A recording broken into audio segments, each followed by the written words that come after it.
Hello friends, welcome to my channel English with সাহেব। আমরা daily লাইফে এই ধরনের সেন্টেন্সেস ইউজ করে থাকি, যেমন আমি এখন শিক্ষকের পাশাপাশি একজন অভিনেতা, তিনি একজন গৃহবধূর পাশাপাশি শিক্ষিকাও, সে রান্না করার পাশাপাশি মোবাইলে ভিডিও দেখছে, আমি খাবার খাওয়ার পাশাপাশি টিভি দেখছি। এখানে আমরা একটা কমন শব্দ দেখতে পাচ্ছি, যেটি হলো পাশাপাশি। এর ইংলিশ হলো as well as.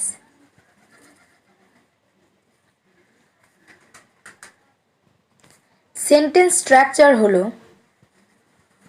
Subject plus helping verb plus main verb plus object plus as well as plus other words.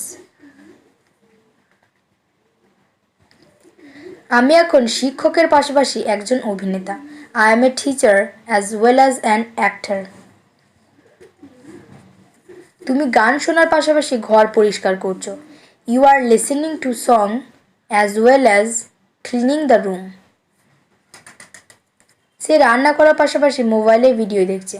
C is cooking food as well as watching mobile video. তিনি একজন গৃহবধূর পাশাপাশি শিক্ষিকা। She is a housewife as well as a teacher. আমি খাবার খাওয়ার পাশাপাশি TV দেখছি। I am watching TV as well as eating food. রামের পাশাপাশি আমিও ইংরাজি শিখি। এটা তোমরা কমেন্ট বক্সে কমেন্ট করে জানাবে। So thank you for watching. Like, share and subscribe. Bye.